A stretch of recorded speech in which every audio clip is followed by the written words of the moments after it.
Iniciamos la sesión dedicada a la presentación de actividades y proyectos de las academias, del Instituto Cervantes y ahora, en primer lugar, de la Real Academia Española.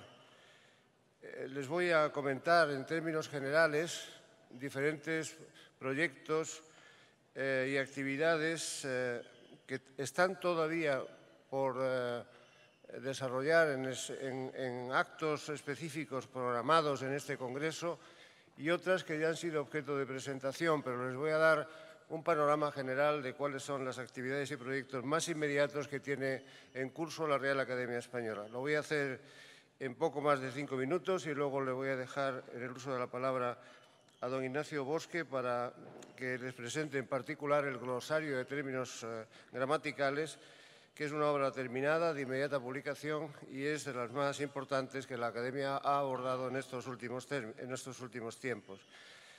Debo decirles, en primer lugar, que me referiré a proyectos y actividades que se presentan en este Congreso, que no son, desde luego, todos los que la Academia tiene en curso. Por ejemplo, no me referiré detalladamente al Diccionario de la Lengua Española, en cuya 24ª edición estamos trabajando, en el modo bases de datos digital que trata de comprender la totalidad del español, la totalidad del vocabulario español.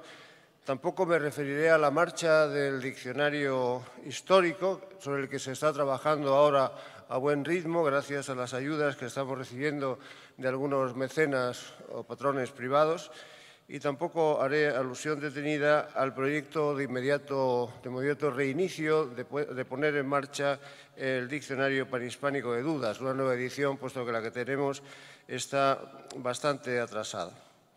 De los proyectos que se están presentando a lo largo de este Congreso, cito en primer lugar el glosario de términos gramaticales, del que nos hablará el profesor Bosque, como he indicado antes, el libro de estilo de la lengua española, que se presentará en un acto esta misma noche y me reservo para entonces una explicación mayor de su contenido. El libro de estilo de la lengua española ha sido publicado en diciembre de 2018 en España y lo presentamos ahora aquí en América. Verán, cuando tengan ocasión de consultarlo, que es un libro que trata de abordar todas las explicaciones sobre dudas del español. Está en ese tipo de libros que tratan de despejar los conflictos que se plantean a los usuarios de la lengua respecto de la corrección de algunas de las redacciones o de la corrección de las palabras o las estructuras gramaticales, la composición de las frases, etc. También se presentará mañana por la tarde el Diccionario Panhispánico del Español Jurídico. La obra ha sido ya publicada en versión impresa, pero se está trabajando en la edición digital del diccionario. La presentación formal de esta versión digital será mañana por la tarde. También les animo a asistir a esa exposición, a esa explicación directa, que haré yo mismo porque he sido el coordinador de esta obra también panhispánica. Tratamos de asegurar ahí, complementar el diccionario general con vocablos procedentes de la especialización jurídica y recuperamos en alguna medida la idea de un diccionario con autoridades, porque cada vocablo que incorporamos tratamos de asegurar que los usuarios sepan cuál es el contexto en el que se usa y para esto nos hemos valido de anotaciones, o al menos con la facilidad de acceso desde iconos que están en el propio diccionario, acceso a la legislación, a la doctrina, a la jurisprudencia, es decir, a las fuentes donde se puede consultar el sentido de cada palabra, además de su significación, e ir más allá en la medida en que esos iconos y añadidos electrónicos permiten consultar nada menos que la legislación de todos nuestros países. Será ese diccionario, cuando esté concluido, pues algo así como una enorme biblioteca a la que se puede acceder por una ventanita de cualquier vocablo, de cualquier lema, de cualquier entrada, se puede acceder a un universo prácticamente total. Está en proyecto el diccionario fraseológico panhispánico, bajo la dirección de don Alfredo Matus y como una obra también en la que están contribuyendo la totalidad de las academias de la lengua, y el proyecto de diccionario escolar panhispánico. Se trabaja también en esta importante obra, donde pretendemos que todas las naciones de Hispanoamérica cuenten con un diccionario adaptado a las circunstancias particulares del país y también a las particularidades de las particularidades lingüísticas que se presenten en cada uno de esos estados. El proyecto también va avanzando a un ritmo razonable. Entre las obras literarias en las que la Academia ha presentado, junto con la Asociación de Academias de la Lengua Española, en este congreso, destaco Rayuela, que fue objeto ayer de una presentación, creo que memorable, en el Teatro Real. Forma parte esta Rayuela de las obras que se han ido editando con ocasión de los congresos y que forman ya una pequeña colección de clásicos que ha tenido un gran éxito de ventas. Me dicen que de Rayuela la editorial ha hecho una primera tirada asombrosa para los tiempos que corren en materia de distribución de obras literarias. Nos alegramos mucho de que esto también sea una manera de fomentar la lectura y más aún la lectura de clásicos tan absolutamente esenciales como los que componen la colección. Se ha presentado también aquí la colección de clásicos de Asale, que es una preciosa colección de pequeñas lecturas lingüísticas donde se han recogido textos procedentes o de pequeñas ediciones como libros, en formato libro, o como pequeñas ediciones procedentes de artículos prácticamente inencontrables y que son un repaso a lo mejor de nuestra filología, expresadas también en un formato de libro muy agradable y asequible. Esa colección es novenal, estará también en las páginas, en las web de nuestras academias se podrán consultar. En cuanto a los productos digitales, destaco la plataforma de servicios lingüísticos que hemos denominado Enclave RAE. Les animo a que entren en la página de la Academia y vean qué es Enclave RAE. Realmente recoge Enclave RAE la totalidad de los trabajos, productos lingüísticos que la Academia ha preparado desde que se fundó en 1713. Se puede consultar en la plataforma de un modo más o menos ordenado la totalidad de las herramientas que pueden resultar útiles no solo a un lingüista especializado, que también, sino a una persona que tenga interés por manejar nuestro idioma con corrección, además de ofrecer múltiples ayudas de toda clase para las necesidades más diversas, desde correctores de textos hasta ejemplos y propuestas para los profesores de lengua que pueden encontrar ahí una ayuda realmente extraordinaria para su trabajo habitual. No me quiero dejar atrás porque tuve algún protagonismo en la formulación de esta idea, el proyecto de la lengua de la inteligencia artificial. Alguien ha dicho, creo ya en este congreso, que la Academia ha dejado de ocuparse de lo esencial y ahora se ocupa de la inteligencia artificial. Es una buena exageración porque ni siquiera hemos empezado a tratar el problema de la inteligencia artificial, pero nos parece que la circunstancia de que las máquinas hablen, que haya 700 millones de máquinas hablando y que exista el riesgo de que la lengua española que manejan no sea exactamente igual que la que normativizan nuestras academias, es una cuestión que puede tomarse como un reto. Puede que sea esa la fuente de una fragmentación de nuestro idioma que hemos procurado que no ocurra. Sin embargo, cuando el idioma es usado por las personas, por los humanos. No sabemos muy bien en qué puede consistir este proyecto, pero intuimos, aquí no se ha presentado ningún proyecto lingüístico alrededor de esa idea, pero lo que se trata es de construir un proyecto lingüístico a través de que nos sirva para responder a cualquier reto que la inteligencia artificial nos plantee. Las academias no pueden quedarse al margen del futuro y esto ni siquiera es futuro, es presente ya, es un problema que tenemos delante. No sabemos, insisto, cuánto dará de sí este programa, pero nos parece necesario abordarlo. Es un programa abierto. Queremos ver dentro de él a todas las entidades que quieran participar.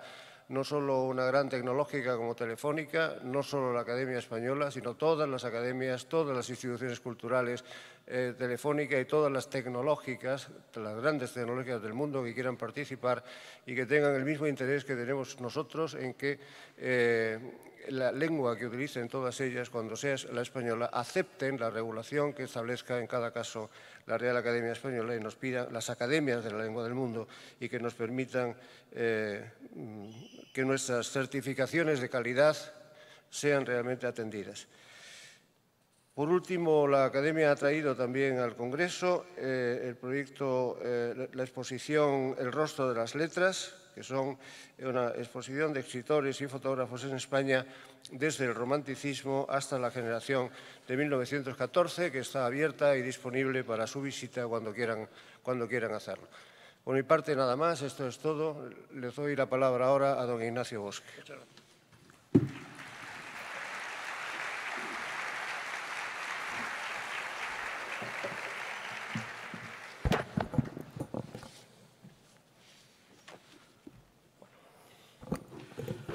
Muchas gracias, ante todo, a los organizadores por invitarme a participar en este congreso, que está resultando muy estimulante. Muchas gracias a ustedes por asistir a esta presentación. Y, bueno, y gracias en general a todos los cordobeses que están siendo sumamente hospitalarios. Esta es mi segunda visita a la ciudad de Córdoba, en la que tengo bastantes amigos, por cierto, y espero desde luego que no sea la última. Les voy a hablar del proyecto que hemos llevado adelante en estos últimos 5 años a los miembros de ASALE, la Asociación de Academias de la Lengua Española. Este proyecto es un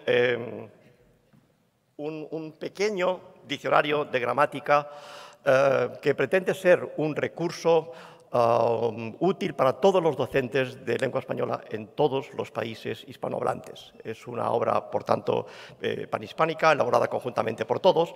Se dirige esencialmente a los docentes, a los profesores de lengua, indirectamente también, como ven ahí, a los alumnos universitarios, a los traductores, periodistas y personas relacionadas profesionalmente con la lengua española. De modo que hemos elaborado un recurso didáctico y esperamos que sea útil.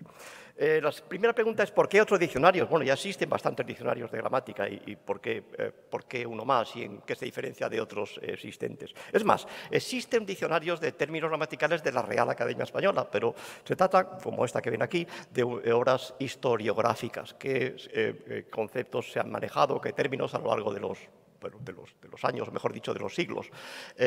Nuestra obra no es historiográfica, es didáctica, es una obra de uso en el aula.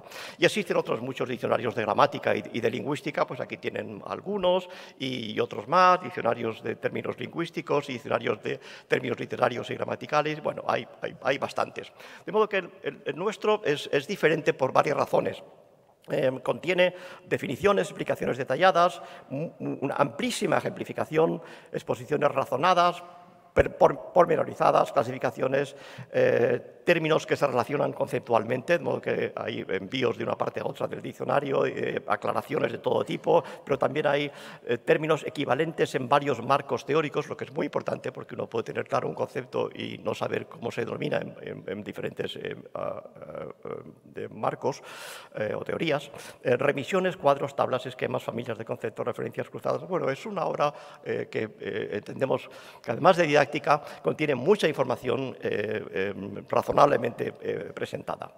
Se dirige, resumiendo, al profesorado de gramática española o de lengua española en general de todos los países hispanohablantes. El glosario de términos gramaticales es o pretende ser un instrumento didáctico.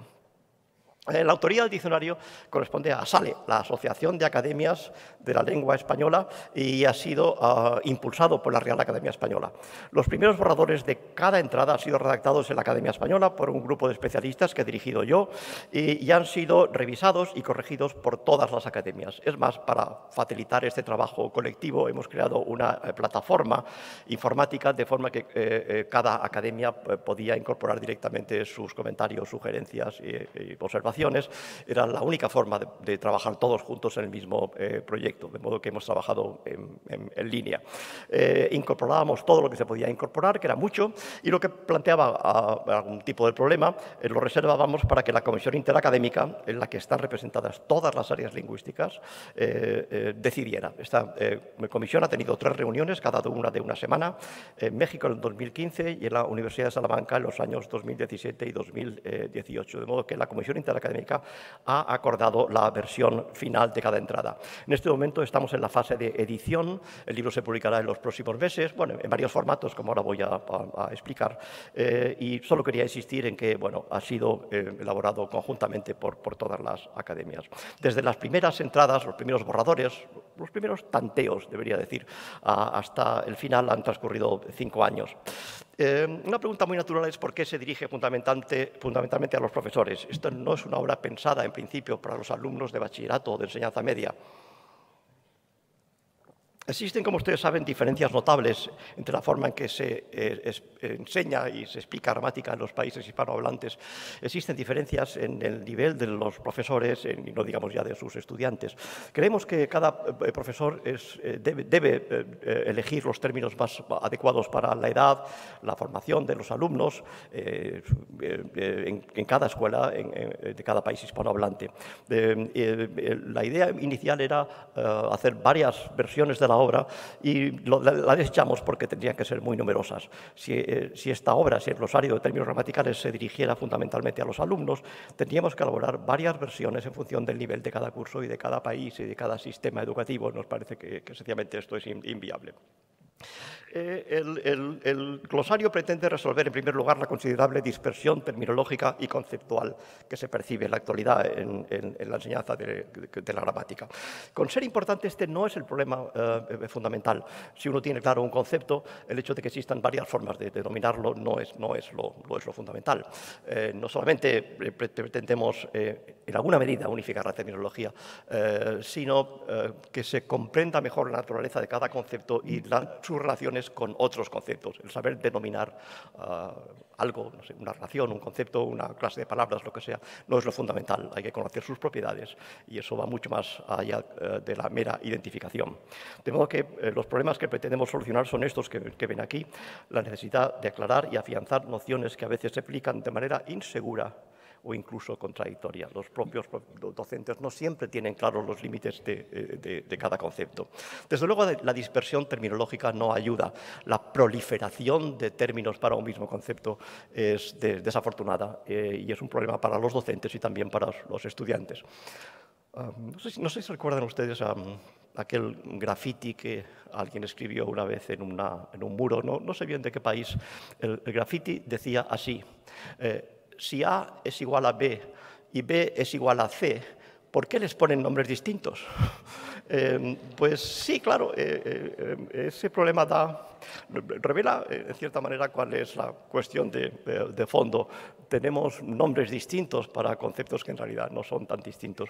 Y bueno, este glosario entra con mucho detalle en estas cuestiones. Ustedes saben que la educación lingüística que hemos tenido, gramatical en particular, ha sido sumamente nominalista. Importaba mucho tener un nombre para las cosas. Y parece que tener un nombre para las cosas importaba más que saber qué son las cosas. Es más, uno creía tener resuelto un problema por el hecho de haberlo identificado. La educación que hemos recibido ha sido muy nominalista y conviene ir un poquito más allá de las etiquetas. Conviene que la educación gramatical sea más reflexiva y menos rotulista o mecánica, de modo que no es suficiente con tener un nombre para las cosas. Hay que saber qué son, cómo funcionan, qué propiedades tienen y cómo se relacionan con elementos próximos, cercanos. El glosario se publicará en los próximos meses, seguramente primavera de ustedes y otoño nuestro. Estamos empezando el proceso de edición y hay que tomar muchas decisiones, pues claro, como cualquier diccionario de tipografía, de maquetación. Se publicará en la Universidad de Salamanca en papel y también en formato digital, PDF, EPUB y otras variantes que son conocidas en el mundo de la edición digital. Y tenemos en estudio una versión en línea de acceso libre. Lo que quiero decirles es que está decidido que saldrá en papel y también en versión digital de forma simultánea. Y déjenme insistir un poquito en cuáles son, o resaltar cuáles son los puntos de los que hemos partido. El primero no es evidente para todo el mundo, porque algunas personas entienden que no hay que enseñar gramática, hay que enseñar lengua. Y como pueden suponer, nosotros no estamos de acuerdo. Sería algo parecido a afirmar que uno tiene que enseñar medicina, pero sin entrar en músculos, órganos, huesos y tejidos. Y obviamente no tiene sentido. La cuestión no es si hay que enseñar gramática o no, sino cómo hay que enseñar gramática. Ese es nuestro punto de vista. Nosotros entendemos que en lugar de eliminar ciertos conceptos gramaticales que son objetivamente complejos, pues tenemos que explicarlos mejor, tenemos que hacer obras más didácticas y, puesto que son necesarios, han de ser accesibles para todo el mundo. Voy a simplificar un poquito lo que viene ahora. Existen dos posturas frecuentes que nosotros, los que hemos elaborado esta obra, consideramos equivocadas. La primera dice así: la gramática tiene que ser fácil, puesto que todos hablamos y nos entendemos. Son los especialistas los que la complican o la complicamos absurdamente. Yo no creo que esta afirmación tenga mucho sentido. Sería algo así como decir que pues el órgano de la visión tiene que ser fácil, puesto que todos usamos los ojos para percibir el mundo. No creo que este argumento esté bien planteado. Hay otro que viene a coincidir desde una vía diferente y dice así: la gramática es difícil objetivamente, por tanto hay que desterrarla de la enseñanza media. No, tampoco es así, tampoco es correcto. Fíjense que los profesores de ciencias de enseñanza media explican muchos conceptos que no son necesariamente fáciles. De modo que el segundo argumento también está equivocado, igual que el primero. Las dos posturas, 1 y 2, son erróneas. Nuestro punto de vista es el siguiente: la gramática es difícil, pero a la vez es imprescindible. De modo que tenemos que trabajar para hacerla asequible, interesante y atractiva. Y algunos añaden, y también divertida. Bueno, yo divertida ya no estoy tan seguro de que tenga que ser. Mi amiga Ángela Di Tullio dice que la gramática debería ser placentera. Yo estoy bastante de acuerdo. De modo que ojalá consigamos que sea placentera, si no conseguimos que sea divertida. Pero hay una pregunta previa y es: ¿por qué imprescindible? ¿Por qué es imprescindible enseñar gramática, estudiar gramática? Hay muchas respuestas, pero la más inmediata, la más sencilla es porque la gramática es la arquitectura del pensamiento. Por eso hay que estudiar gramática. Por eso hay que mostrar a los estudiantes cómo los hablantes armamos formas complejas y significados complejos a partir de formas simples y significados simples. Eso es la gramática, eso lo ha sido siempre, siempre, toda la vida. De modo que yo sé que no todo el mundo piensa así. Los estudiantes y a veces algunos docentes piensan que la gramática no es esto, piensan que la gramática es un sistema ajeno a los hablantes e impuesto por determinadas instituciones. Sencillamente no es así. No es así. Tenemos que conseguir que los hablantes vean la lengua como algo propio, porque la lengua les pertenece. No está ahí afuera como el Código de Derecho Mercantil. Tiene que ver con ellos mismos, porque la lengua es una parte esencial de nosotros mismos. De modo que tenemos que conocer, aunque sea en pequeña medida, la arquitectura de ese sistema complejo y articulado con el que expresamos cuanto somos capaces de crear y de sentir. Nuestro mayor reto es precisamente este, el hacer que los estudiantes vean la lengua como algo propio. Cuando un profesor de ciencias naturales de bachillerato explica en el pizarrón la estructura del corazón, el estudiante dice: ese es mi corazón. Pero cuando el profesor de lengua explica la estructura de las subordinadas sustantivas, el alumno no piensa ni por un solo instante: esas son mis subordinadas sustantivas. El alumno dice: yo no tengo subordinadas sustantivas, las tendrá la Real Academia Española, pero yo no las tengo. Bueno, pues sí las tienes, sí las tiene. Tenemos que conseguir que los estudiantes vean la lengua como una parte de sí mismos. Ustedes saben que en otras muchas disciplinas que se imparten en enseñanza media, en bachillerato y en secundaria, se combinan herramientas tradicionales con conceptos modernos. Por alguna razón difícil de entender, en las clases de lengua no sucede esto. Cuando yo era estudiante, los reinos de la naturaleza eran 3, mineral, vegetal y animal. Hace unos años hablé con un amigo especialista y le dije: ¿todavía siguen siendo 3?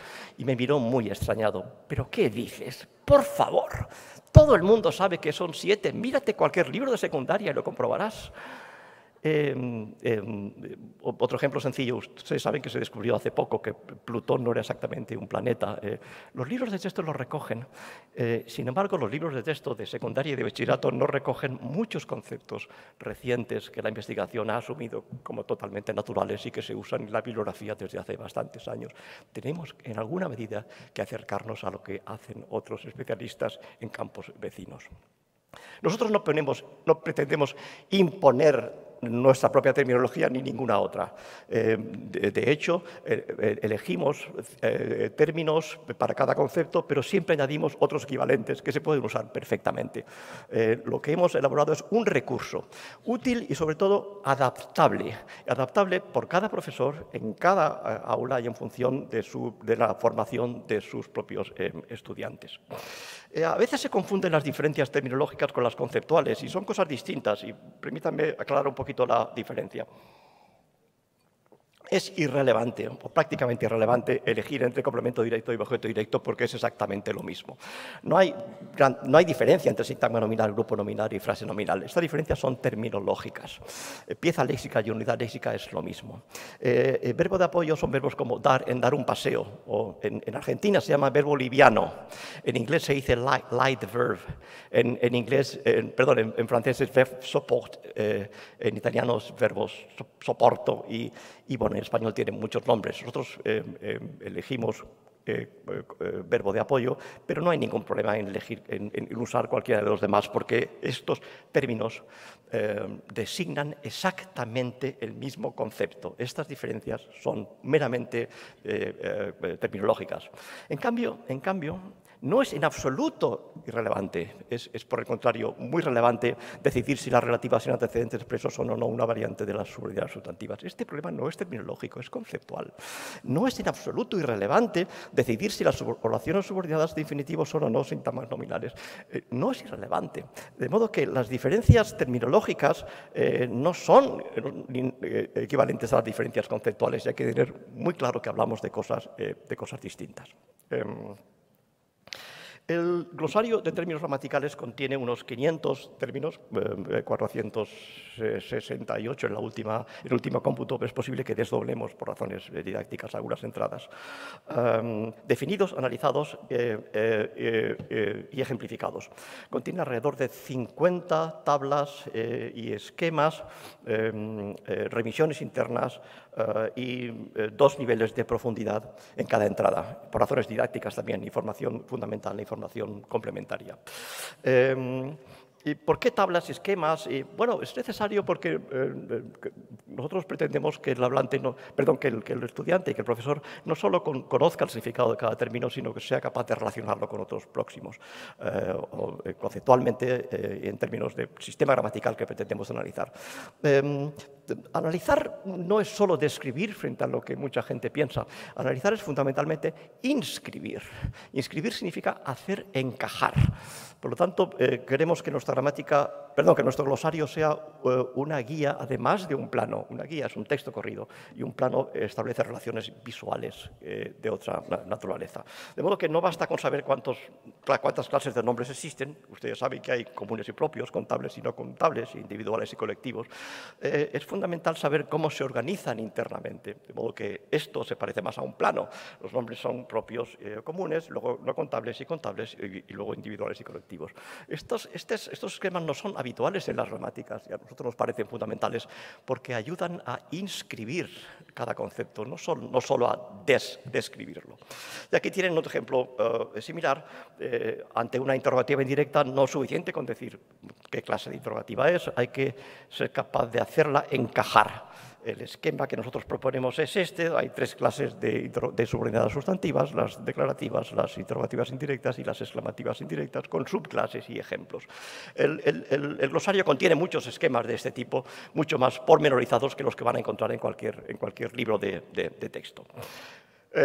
Nosotros hemos creado una obra como les decía, de referencia para términos gramaticales, y aquí entendemos por gramática, morfología y sintaxis. Existe una interpretación más amplia de gramática que incluye fonética y fonología.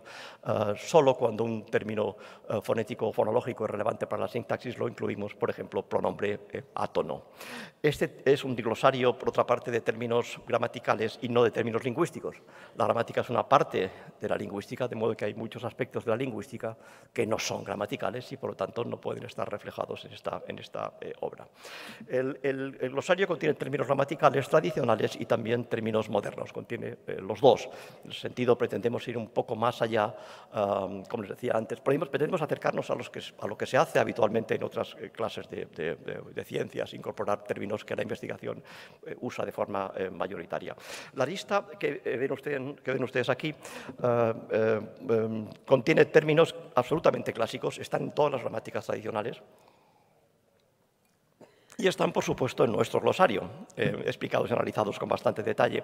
En cambio, la lista que van a ver a continuación no es tradicional. Sin embargo, estos conceptos se usan de forma absolutamente general en la investigación y hay que analizarlos, explicarlos y usarlos en las clases. De modo que la cuestión es cómo los hacemos comprensibles y cómo los explicamos de manera didáctica en lugar de suprimirlos, que sería lo que algunos considerarían más acertado. Estos conceptos no aparecen en la mayor parte de los libros de texto, pero sí en la bibliografía y por eso entendemos que deben ser analizados. Nosotros incorporamos conceptos de sintaxis del discurso. Bueno, por ejemplo, los más importantes en la llamada estructura informativa de la oración. No es suficiente con hablar del énfasis, que es un término, como saben, pues demasiado intuitivo. Si le proponen a un estudiante de secundario o de bachillerato que explique la diferencia entre eso digo yo y eso lo digo yo, pues no sé si sería capaz de hacerlo con detalle. La diferencia es entonativa, pero también es semántica, porque en el primer caso eso es, como saben ustedes, un foco antepuesto, en el segundo caso es un tópico. Eso digo yo significa eso es lo que yo digo, mientras que eso lo digo yo significa, bueno, en cuanto a eso, o hablando de eso, lo digo yo. Estos conceptos son esenciales para entender secuencias comunes que todos usamos todos los días, pero raramente se explican en los manuales de bachillerato. Supongan que alguien dice, fíjense en este diálogo, vendrá María mañana y uno contesta, no creo. Un profesor de gramática puede decir, pues el adverbio no modifica al verbo creo, pero un momento, aquí nadie está negando una creencia. Es absurdo decir que uno está negando lo que significa creo. No creo significa creo que no. Y eso es parte del análisis gramatical porque estudiar el significado es parte esencial de la sintaxis. En la gramática tradicional francesa esto se llamaba negación anticipada y de ahí pasó a la gramática tradicional española. En la gramática generativa, en los años 60, eso se reinventó, se redescubrió y se denominó ascenso o elevación de la negación. Miren, da igual que uno hable de negación anticipada o negación antepuesta o negación adelantada. Lo importante es nosotros proponemos, por cierto, negación anticipada, el término más antiguo, pero es necesario usar algún concepto para explicar este fenómeno que es absolutamente común, está en la lengua de todos los días.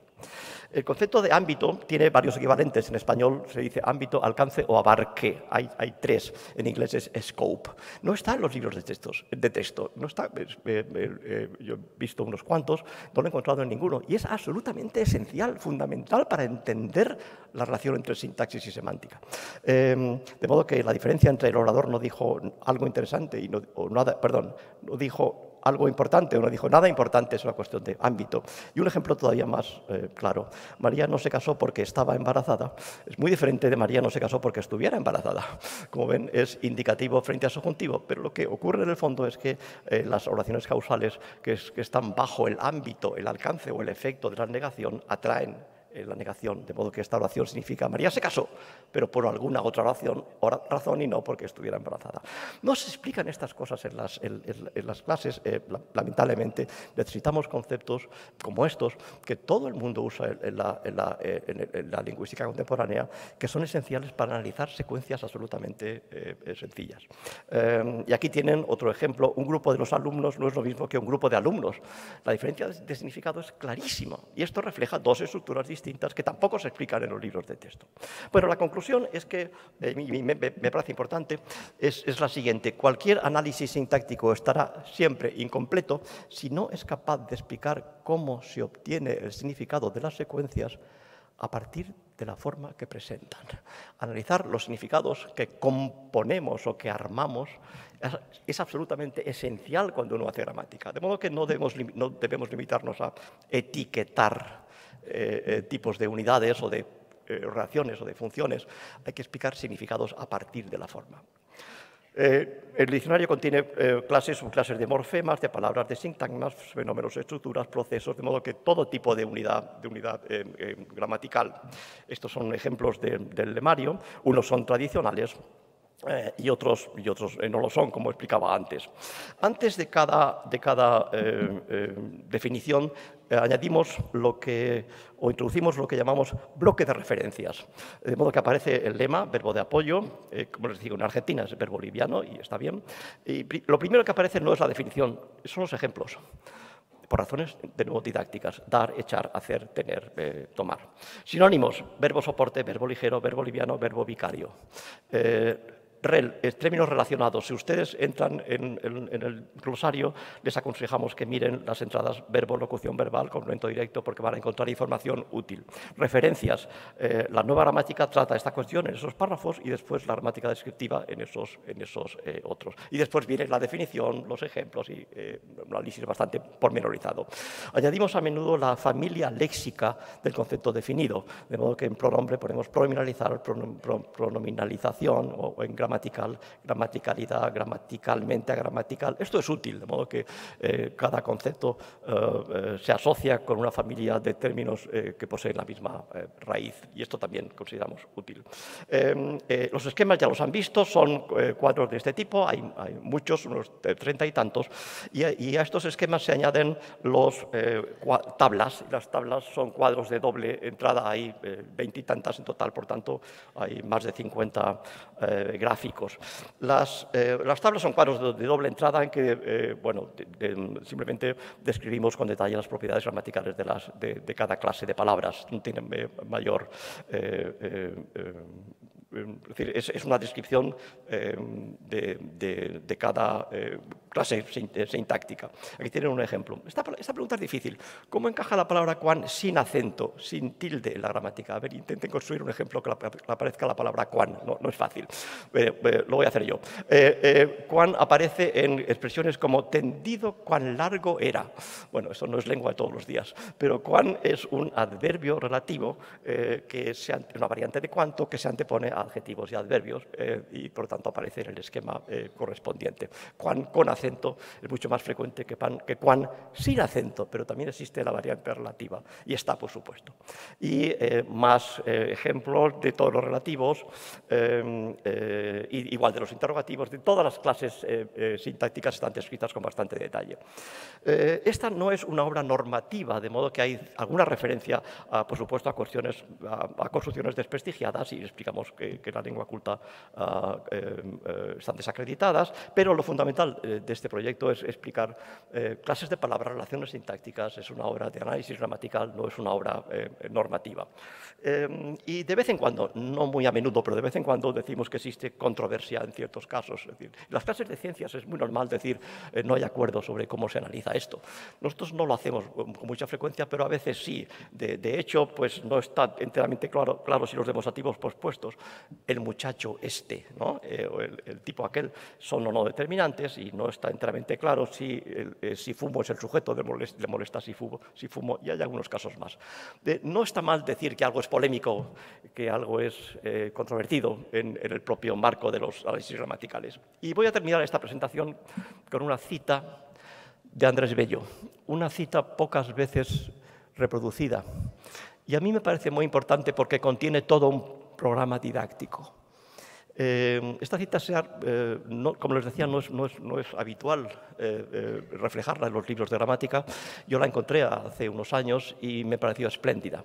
Dice así: la gramática es el primer asunto que se presenta a la inteligencia del niño, el primer ensayo de sus facultades mentales, su primer curso práctico de raciocinio. Es necesario, pues, que todo dé en ella una acertada dirección a sus hábitos, que nada sea vago ni oscuro, que no se le acostumbre a dar un valor misterioso a palabras que no comprende. Yo creo que no es esto lo que hacemos en las clases de lenguas, lamentablemente, pero lo que dice don Andrés es una gran verdad. Esto es un programa didáctico. Deberíamos conseguir que nuestra labor en las aulas se acercara a estos objetivos que ustedes ven aquí. Nuestro glosario de términos gramaticales constituye una pequeña ayuda, un recurso para lograr lo que don Andrés pretendía. Muchas gracias.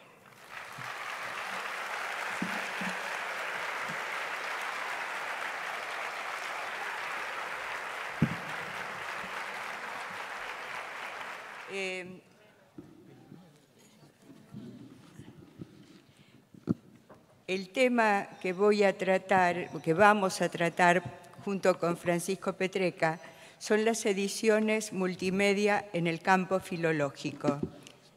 Las ediciones filológicas se clasificaban hasta hace poco en anotadas, críticas genéticas y crítico-genéticas.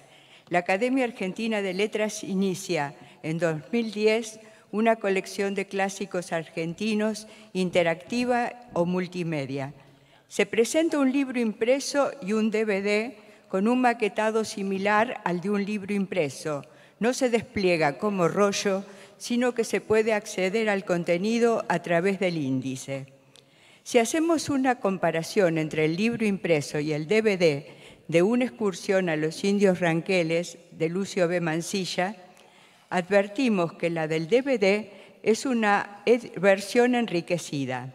A la parte común, preliminares, texto completo de la obra, glosario, notas, cronología de la vida de Mansilla y breve toponimia de la zona recorrida, añade el DVD apostillas, enlaces al boletín de la Academia Argentina de Letras si el vocablo...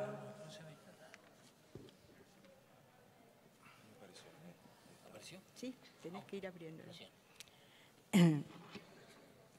Perdón. Decía que añade apostillas, enlaces al boletín de la Academia Argentina de Letras si el vocablo pasó por sesión y donde puede verse el tratamiento que tuvo. El tratado concluido por Mansilla con los ranqueles y voces de la tierra, iconografías sonoras de la casi extinta lengua ranquel y mapuche.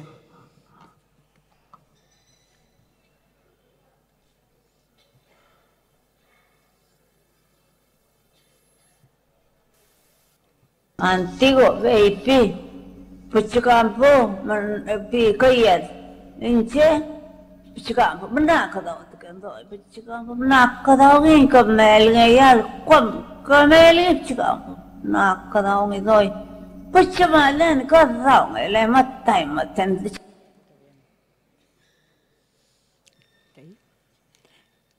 También es mucho más rica en ilustraciones, incluyendo las imágenes correspondientes a las notas bibliográficas, lo que hubiese sido prácticamente imposible en una versión impresa. El DVD contiene también un apéndice para investigadores, catedráticos o lectores curiosos, con una bibliografía seleccionada por los responsables de la edición. Se incluyen en él la versión de La Tribuna, periódico en el que el libro apareció por primera vez como un epistolario dirigido a Santiago Arcos, amigo de Mansilla y autor de Cuestión de Indios, libro con el que dialoga el autor. Las entregas periódicas aparecieron entre el 20 de mayo y el 7 de septiembre de 1870, en que Mansilla las interrumpe.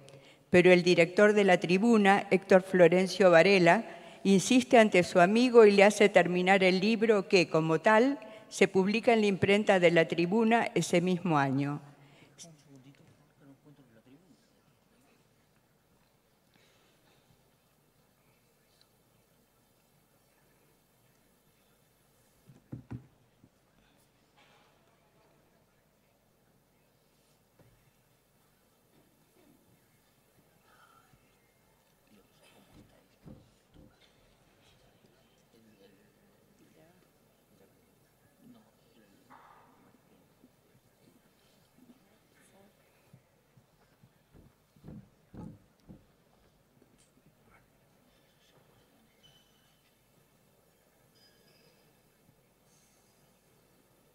¿Continúo, Francisco? Bueno. Se incorporan en él 3 capítulos y un epílogo. Ambas versiones se encuentran en el DVD junto con textos de otros autores. Cuestión de indios, de Santiago Arcos. El cuento del miliciano Rojas, en el que José Ignacio Garmendia retoma y recrea, desde otro ángulo y en distinto estilo, la historia del Cabo Gómez. Además, están digitalizados estudios imprescindibles sobre el derrotero de Mansilla, de Musí, de Walter y de la Matia y Molo. Asimismo, documentos de época son el tratado firmado con los ranqueles y un informe sobre las líneas de frontera de János Cherts, militar húngaro y concuñado de Mansilla. Ustedes, por experiencia de autores o de lectores de ediciones anotadas o críticas, saben que las referencias son su característica más destacada y el punto privilegiado del filólogo. La composición o escritura digital hace ya varias décadas cambió la relación del autor con el texto, especialmente en el aspecto referencial, o sea, en la construcción de las notas. También en el modo de escribir y de investigar, sin duda. Pero en el caso de las ediciones multimedias, quien nota este cambio es el lector, que tiene fáciles y accesibles enlaces con las notas, con el glosario, con las apostillas. Y estamos mencionando nuevamente las apostillas, y ustedes se preguntarán en qué consisten. A diferencia de las notas, que explican filológicamente un segmento del texto, ya sea con aclaraciones o comentarios lingüísticos, culturales, literarios o históricos, las apostillas son acotaciones que complementan e ilustran el texto. Provienen de fuentes representativas y próximas en el tiempo a los sucesos narrados. Para ejemplificar con una apostilla del libro, hay un personaje al que Mansilla denomina el cuarterón. El lector actual, en su gran mayoría, no recuerda qué se denominaba en el siglo XIX por cuarterón. La apostilla nos presenta un cuadro ilustrativo de los distintos tipos de mezclas de sangre o castas. Según la ascendencia, desde un mulato, mitad blanco y mitad negro, hasta Quinterón salto atrás, 15 16avos negro y un 16avos blanco. Tanto en las notas como en las apostillas suelen hallarse ilustraciones y esta apostilla se ilumina, a pesar del racismo evidente del contenido, con un cuadro del uruguayo Pedro Figari, un candombe con distintos matices de morenos. Y aquí llego al punto más interesante de las ediciones de la Academia. Aportan una estética acorde con el autor y la obra, una vivificación de la época que complementa y revitaliza el texto del autor. La versión digital se enriquece con las posibilidades propias de ese medio. Por ejemplo, la excursión a los ranqueles tiene por personaje al cacique Ramón, un indio platero, y hay ilustraciones que muestran hermosas piezas de adorno para mujeres y aperos o recados de artesanía pampeana. En el caso del Martín Fierro de Hernández, la edición estéticamente más lograda, oír el rasgueo de la guitarra y el recitado de algunos cantos en la voz del actor Francisco Petrone, que se puede omitir, sobreponer al texto o reemplazarlo, permite recuperar la oralidad del género gauchesco. En consecuencia, una estética de lectura hoy perdida.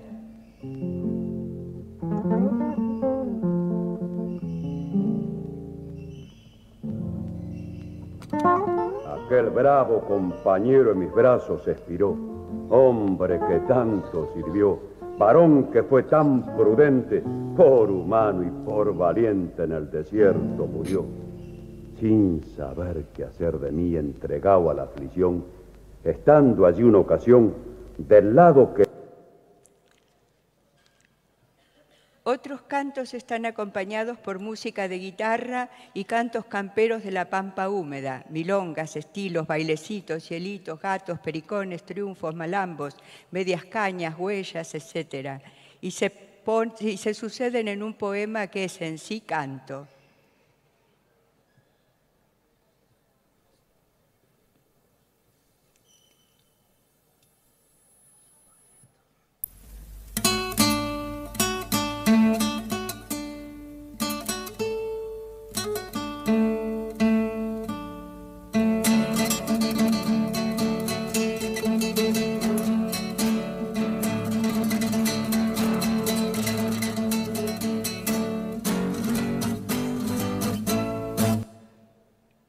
Por otra parte, las ilustraciones plásticas permiten ver al personaje a través de los dibujos de Juan Carlos Castañino, y los tipos gauchos y las escenas pampeanas se obtienen de una excelente pinacoteca rioplatense: Cesario de Quirós, Juan León Pallier, Raimundo Monvoisin, de la Valle, Juan Manuel Blanes, Rugenda y otros.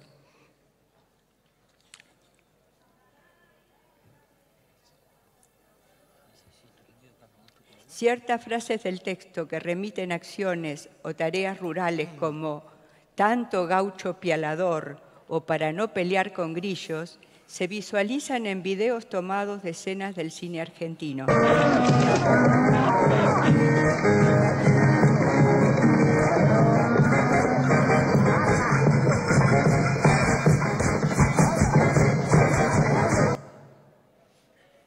En el caso de la excursión, las ilustraciones sonoras permiten recuperar voces ranqueles y mapuches, como ya oímos.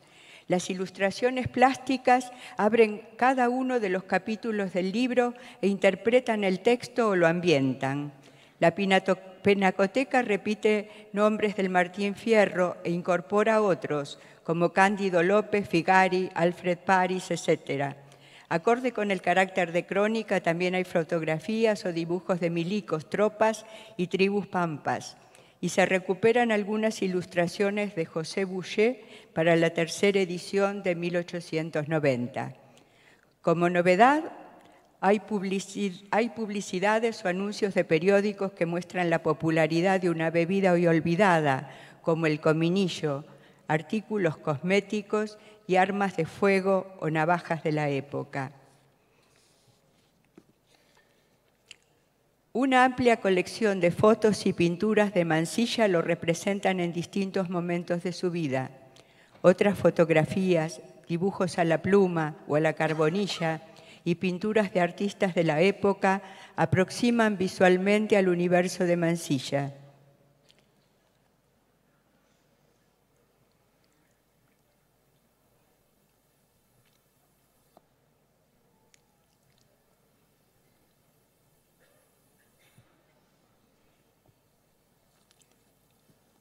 ¿Continúo?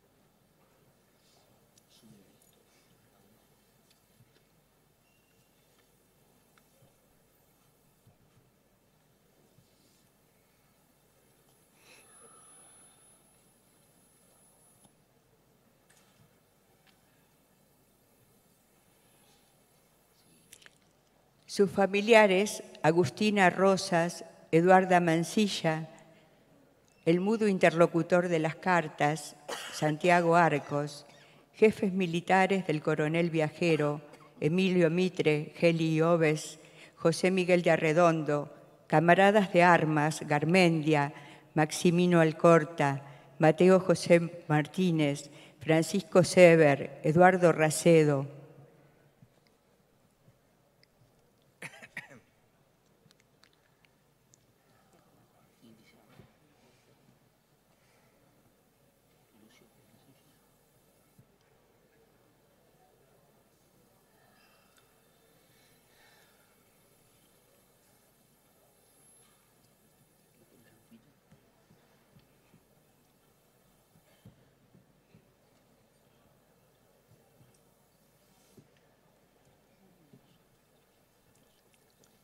También compañeros de excursión, como los misioneros Fray Marco Donati y Fray José Álvarez, algunos personajes de frontera, Coliqueo, Manuel Baigorria, Fray Mosés Vicente Burela, el retrato del amigo que ocupó un lugar privilegiado en la impresión del libro, Héctor Florencio Varela, alias Orión.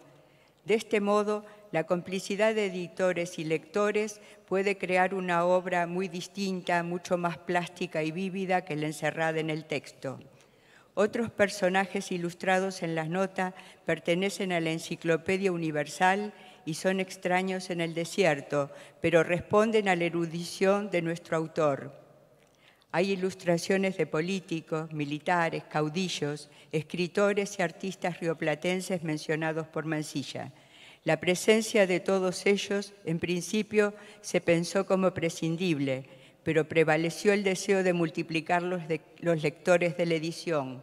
Alcanzar acaso al joven acostumbrado a la lectura en pantalla e intentar su primera aproximación a un clásico argentino. También pensamos en el lector tradicional, que quizá prefiera la lectura en papel, y en el erudito, que tal vez busque un dato o ver por qué lectio optamos. La idea fue un libro inclusivo en que cada lector lo adapte a sus deseos y necesidades. Muchas gracias. Y la tecnología tiene esas cosas.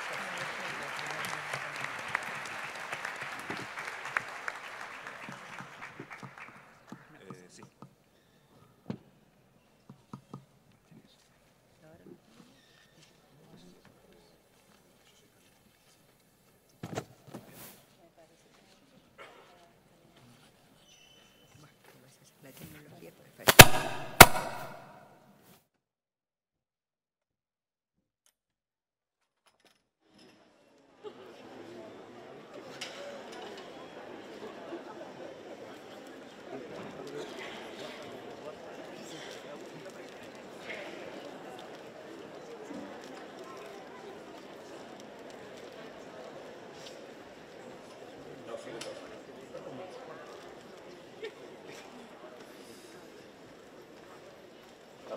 Hola.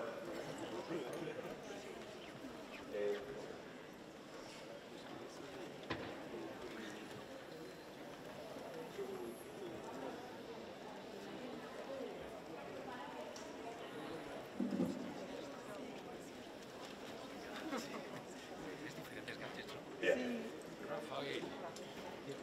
No hemos tumbado ninguna nacionalidad.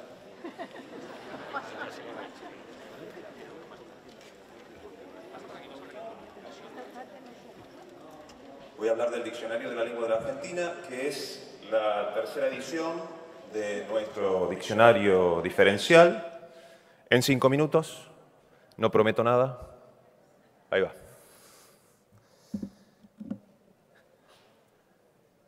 El diccionario se publicó recientemente, extremadamente recientemente, y es la tercera edición de un diccionario que se publicó primero en 2003, luego en 2008.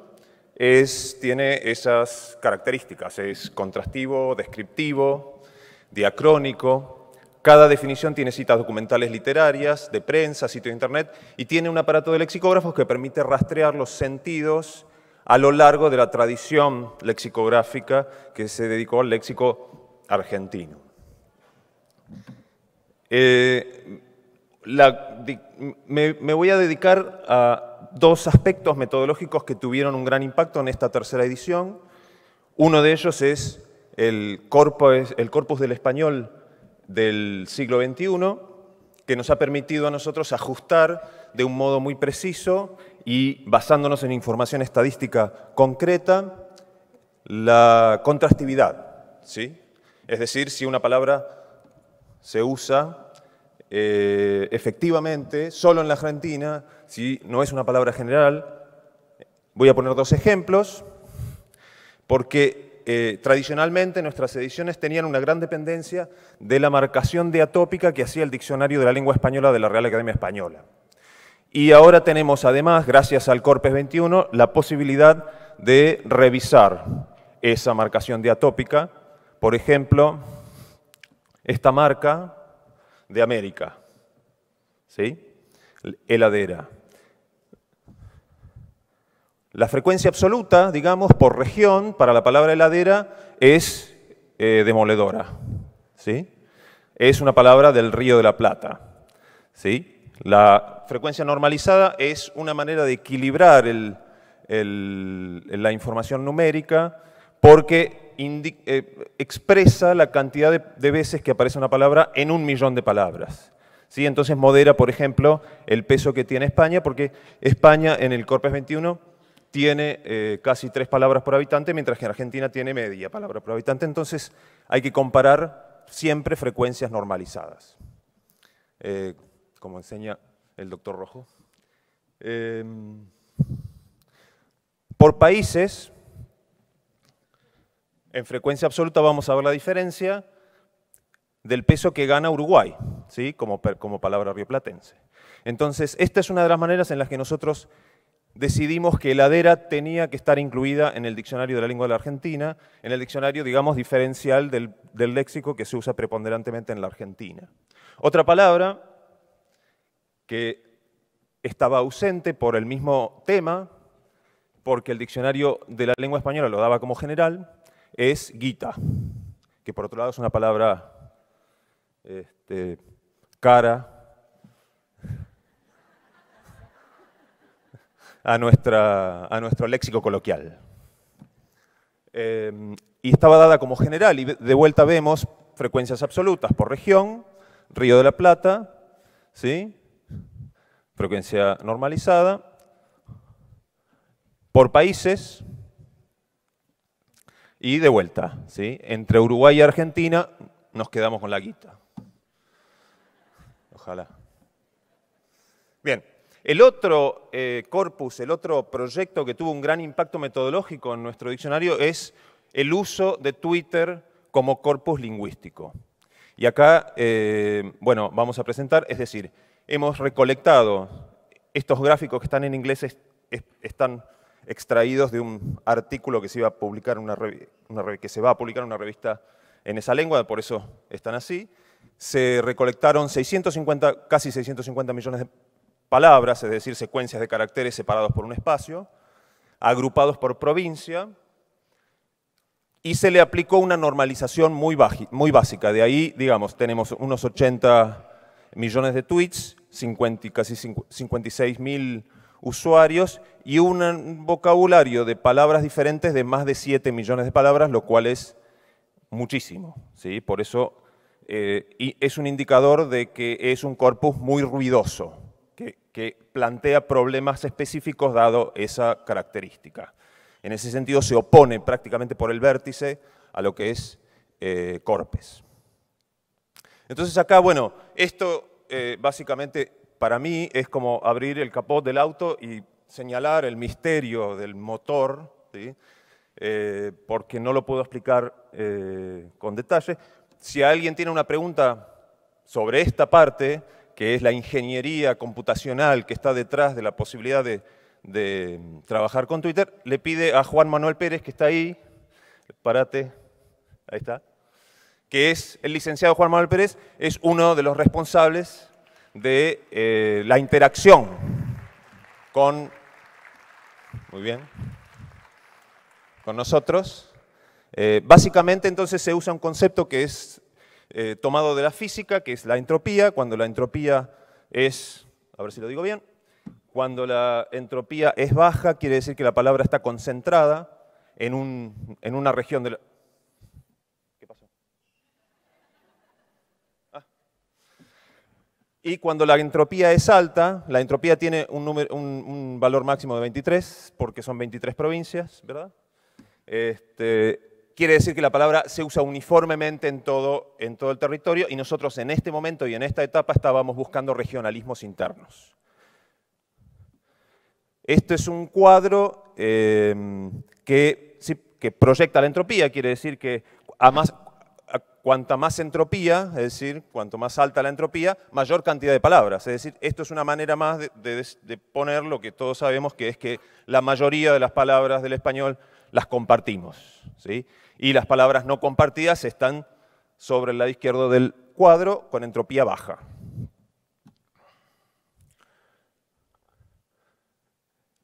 La métrica considera no solo ocurrencias, sino cantidad de usuarios, y resulta que descubrimos que la métrica más eficiente era la que consideraba la cantidad de usuarios. No era la que consideraba la cantidad de ocurrencias, ni siquiera el producto de esos dos. Era la cantidad de usuarios.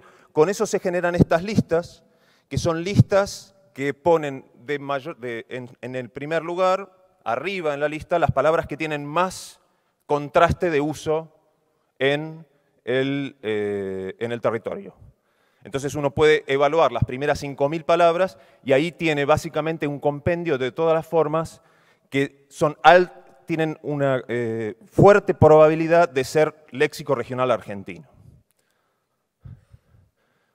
Sobre las primeras 5.000, entonces, la evaluación lexicográfica que hicimos en el Departamento de Investigaciones dio que 2.100 tenían relevancia lexicográfica. Eso quiere decir que por cada 2,38 palabras que miramos, una es relevante lexicográficamente. Muchas de ellas ya estaban en el diccionario, otras no teníamos ni idea de que existían. Eso, los lexicógrafos, digamos, nos gusta decir que tiramos redes al mar para pescar las palabras. Esto es tirar una red en una pelopincho, donde están todos los peces reunidos, ¿sí? Es un cambio radical metodológico en ese sentido. Algunos ejemplos, entonces, vemos aquí la palabra Angá, ¿sí? Misiones Corrientes Formosa. Coincide perfectamente con región guaranítica de Vidal de Batini. Otro caso, y así es como llegó al diccionario, ¿sí? Con algunos lexicógrafos que ya la registraban, sus ejemplos y sus dos acepciones. Sina, no sé si saben, solo se usa en Santa Fe.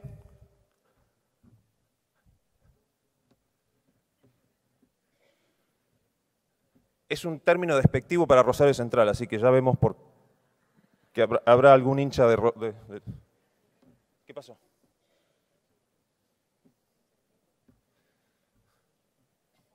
¿Es de Newell's? Ahí está.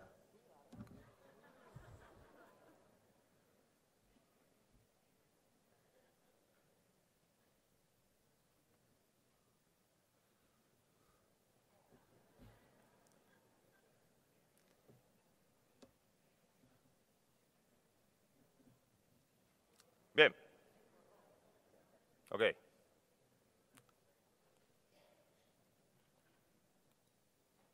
Sina, bueno, viene de...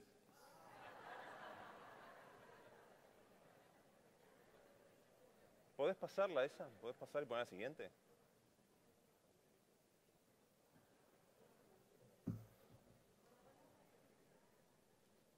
Bueno, digamos, a ver.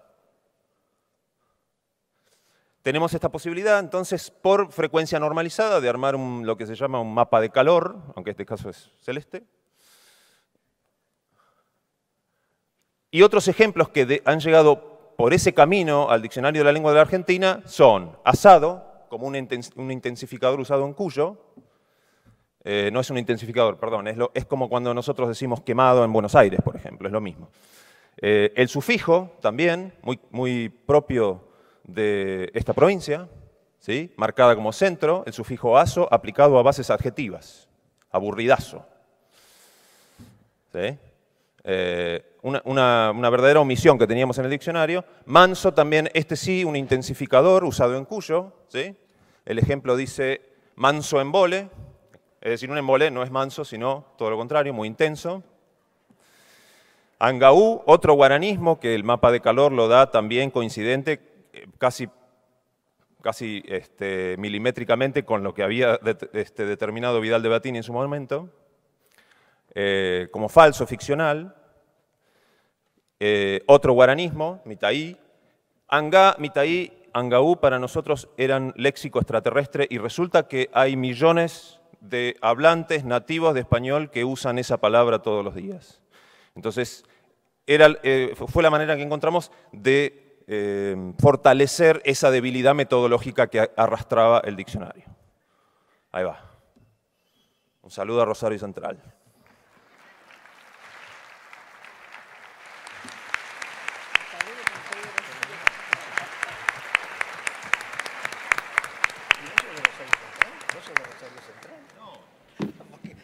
Tanto Rosario Central. Porque había una palabra contra Rosario Central. ¿Ah, sí? Creada por los de Newell's y los de Unión. La computadora era de Rosario Central. Hola.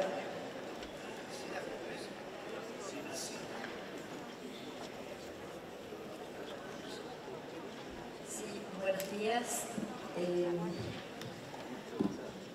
Estamos realmente agradecidos de estar compartiendo esta mesa, este panel, y rodeados de una amplia concurrencia y sobre todo de nuestros compañeras y compañeros que han trabajado intensamente para gestar y para desarrollar esto que vamos a presentar entre nosotras dos, a dos voces, en este momento. Las hablas de Córdoba. Este es un proyecto... El PowerPoint lleva tiempo. Perdón. Un proyecto institucional. Por eso me interesaba especialmente destacar la colaboración y el trabajo de un grupo de casi 80 investigadores formados, no formados, estudiantes, docentes, que obtuvimos un proyecto de investigación orientado, subsidiado por el Ministerio de Ciencia y Tecnología de la provincia de Córdoba y desarrollado por IEN y gracias a la Facultad de Lenguas de la Universidad Nacional de Córdoba. Los invitamos después porque la tiranía de una presentación de muy pocos minutos nos va a llevar a ir un poco haciendo un recorrido muy rápido por algo que es realmente muy numeroso en cuanto a caudal de información, de datos y de resultados. Los invitamos a todos a visitar después nuestra página web, que allí hemos volcado prácticamente todo lo que queríamos realmente comunicar. Está radicado en el Centro de Investigaciones de la Facultad de Lenguas de la Universidad Nacional de Córdoba. El objetivo general de nuestro proyecto fue poner de relieve la heterogeneidad de las hablas de Córdoba, su coexistencia, sus interacciones, las relaciones de dominio y poder.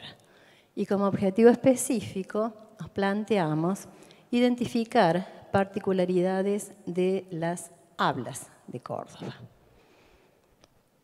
Bien, nos manejamos o partimos de un grupo de hipótesis, por ejemplo, que en el escenario del territorio cordobés partimos también de esa regionalización que en la primera dialectóloga de la República Argentina, doña Berta Vidal de Batini, expuso, pasada la primera mitad del siglo XX. Bueno, tratamos de ver qué hechos lingüísticos estaban instalados desde el pasado, desde el siglo XVI hasta aquí, y eran o mostraban una serie de caracteres de remanencia. También toda la homogeneidad que compartimos los hablantes de Córdoba, con plena vigencia, sobre todo en esa arquitectura de la lengua que es lo gramatical. Y tratamos de rescatar algunas notas particulares, singulares de la idiosincrasia cordobesa que aparecen como emergentes. Todos esos lectos que buscamos, que investigamos, bueno, están conviviendo en este espacio y se dan cruces entre ellos, tensiones, préstamos, interacciones, contrastes. Bueno, esos modos del decir que rescatamos en un corpus videograbado nos mostraron cómo conviven o han convivido en el pasado contactos interlenguas con los pueblos originarios, contactos interlectales en la actualidad, por ejemplo, y todos esos lectos en esta provincia, bueno, se han manejado a veces como pasaportes de inclusión o de exclusión. En cuanto al modelo metodológico, hemos indagado en una red de 6 localidades. Las tienen aquí señaladas en el mapa, no sé si esto no está funcionando bien. Sí. Villa Cura, se las menciono, Villa Cura Brochero, Villa de Tulumba, Córdoba Capital, Villa del Rosario, Huinca Renancó y Marcos Juárez. Ya que no teníamos en un tiempo y medio la posibilidad de estar en los 26 departamentos y elegir las localidades más antiguas y las ciudades cabeceras, empezamos con esta etapa exploratoria en función de que algunas de esas localidades de algún modo reflejaran las posibles marcas o influencias en el español actual de antigua población de pueblos originarios, por ejemplo, en Villa Cura Brochero, en Villa de Tulumba, etc. En otras localidades, por ejemplo, estamos viendo ahí Huinca Renancó, Marcos Juárez, tienen una presencia del español trasplantado ya unos 300 años después y están presentes aluviones de migrantes europeos, mayoritariamente españoles y en algunos de ellos, como en Marcos Juárez, Villa del Rosario, de procedencia itálica. Pasamos a otra. Sí. También sí, nos hemos organizado en 4 áreas disciplinares. Se han indagado algunos fenómenos lingüísticos en fonética, en morfosintaxis, en léxico y en fraseología. Todas estas áreas disciplinares estuvieron a cargo de equipos de investigación y coordinadores, investigadores formados e información. Respecto del área de fonética, algunos fenómenos lingüísticos, es decir, cómo articulamos los cordobeses al dígrafo elle, al grafema ye, cómo suena lo que vulgarmente llamamos vibrante simple o vibrante múltiple, aunque la terminología técnica la tienen allí presente. También en miles de realizaciones tratamos de ver cómo suena o no suena, o qué suena en la articulación del grafema S. Y dejamos también, como algo interesante para el aspecto de esta indagación fonética, las famosas tonadas cordobesas, que en realidad la famosa es una, pero son varias. Bueno, en el área morfosintáctica tratamos también de acotar y buscamos cómo los cordobeses expresamos la futuridad, sobre todo el futuro imperfecto del indicativo. También tratamos de ver cómo expresamos los cordobeses, qué valor le damos al tiempo pasado. Y tomamos un aspecto que parece ser muy idiosincrático del habla cordobesa, que tiene que ver con la derivación nominal en la sufijación aumentativa y diminutiva. En el área léxica hemos indagado acerca de vocablos y expresiones en los dominios léxicos de la alimentación, la bebida y el cuerpo humano, que los informantes usan o escuchan habitualmente. En el área fraseológica se han indagado acerca de variantes, usos y desusos de un acotado listado de 50 dichos y refranes de un total de más de 1000 relevados. Bueno, los instrumentos que pusimos en práctica para esta investigación... Dale, Tere. Sí, bueno, respecto de los informantes, un universo total de 96, en donde en cada localidad relevamos el habla de 12 informantes y Córdoba, por razones demolingüísticas, lo ascendimos a 36. Tenemos como 50 grabaciones, pero bueno, tratamos de cumplir con estas cuestiones. Y la selección de los informantes se hizo, como allí se puede apreciar, pero no voy a profundizar, teniendo en cuenta una serie de variables, una de tipo dialectal, las localidades, otras que tienen que ver con la identificación genérica, hombre-mujer, otra el grado de escolarización de los hablantes, otro tenía que ver con la edad de los hablantes, generación entrante, actuante, saliente. Y la codificación tratamos de usar los protocolos internacionales de la sociolingüística. En cuanto a los instrumentos que utilizamos para recoger este corpus, fue por un lado, y muy rico y lo mejor, un promedio de 45 minutos a 1 hora 20 de entrevistas etnográficas o relatos de vida, y después se aplicaron una serie de cuestionarios en cada una de las áreas que mencionó mi colega, y en la parte de fonética, además de los relatos de vida, se anexaron algunos cuestionarios de tipo, no cuestionarios, sino textos de lectura. Para el análisis y también para solamente un detalle, para la conformación del corpus léxico fue muy importante también transliterar la totalidad de las entrevistas. Y esto estuvo también formado por un equipo en el cual se tuvo la oportunidad, el coordinador de este equipo, de poder preparar, capacitar a casi 50 estudiantes de nuestra facultad, de distintas carreras, ¿no? Vamos ahora a ver solamente algunos ejemplos, Bien, del área de un espigado de algunos ejemplos. Vamos a comenzar con el área fonética. Bueno, invertimos ahí, está sobre las tonadas cordobesas. Vamos a escuchar, si se puede, algunas de esas tonadas. No vamos a pasearnos por todas porque por los minutos que tenemos, ¿no? Pero, por ejemplo, en Villa de Tulumba, que ustedes ven ahí, en Villa Cura Brochero, vamos a escuchar la llamada tonada del esdrújulo, que tiene una impronta, una marca, en esa base entonacional del español, de pueblos originarios del noroeste de la provincia y que se emparentan con el noroeste de la República Argentina.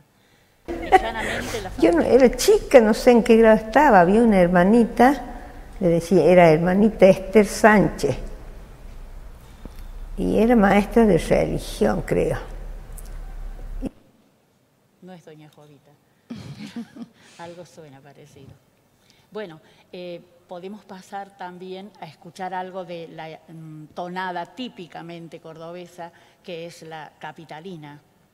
Sí, en realidad somos un familión, porque mi marido tiene varios hermanos, y nosotros somos 10 hermanos, así que cuando nos juntamos somos un montón, por eso me cuesta hacer una fiesta ahora. Bueno, Villa del Rosario tiene a semejante, pero si nos detenemos en Huinca Renacó o en Marcos Juárez, una sola, vamos a ver que sobre la base entonacional del español está escuchándose allí una influencia, una marca italianizante, por ejemplo, pero ninguna de las dos, de la del este y la del sur, están realmente, han recibido un español que en el siglo XVI o a lo largo del siglo XVII haya estado en contacto con etnias locales del territorio cordobés, ¿no? Y esta zona, Marcos Juárez, llueven aproximadamente entre 1000 y 1200 milímetros al año. No era una zona, tiene sus bajos, por ahí de Marcos Juárez al norte sí era más que se inundaba generalmente. Pero en los últimos años, con lo que ha venido lloviendo... Bueno, pasamos a otro aspecto de fonética. En el área de fonética, por lo menos una o dos de las articulaciones. Villa Cura Brochero. Caballo. No, está mal. Perdón. Villa de Tulumba. Mientras lo arreglo, un comento. Entonces, aquí en la provincia de Córdoba... vamos a encontrar... Villa Cura Brochero. Perdón. Bueno, directamente instalado el yeísmo y sus variantes, es decir, vamos a escuchar sociolectos o regiones totalmente yeístas, dentro de la capital, ciudad de Córdoba, solo algunos sociolectos, pero también instalado el yeísmo, también se están notando algunas ensordecimiento en ese yeísmo, y también hemos encontrado, más allá de las posibilidades contextuales en el que puede aparecer la Y como africada, bueno, algunas... Villa Cura Brochero. Caballo. Qué pena. Perdón, pero hay Villa de Tulumba. Con una incompatibilidad. ¿Barquillona? Sí, pero me voy a tonadas, no me voy a la que corresponde. Y ahora no pasa ninguna. Bueno, mientras lo resuelvo. A ver. No. Quedo entonadas. Cuando quiero avanzar, no, se me pone negro la pantalla. Bueno, de todos modos, mientras están arreglando eso, les cuento que todo el noroeste de Córdoba tienen todos sus sociolectos, inclusive los altamente escolarizados, funcionarios públicos y demás, completamente estimada la pronunciación o la articulación yeísta. Escuchemos el audio entonces. Disculpen, pero si ven la pantalla sin el mapa, grábense un poquito de las zonas en A ver. Sí. Y ese yeísmo le deviene del trasplante del español en el siglo XVI, es decir, vienen las... Villa Cura Brochero. Caballo. Villa de Tulumba. ¿Barquillona? Córdoba capital.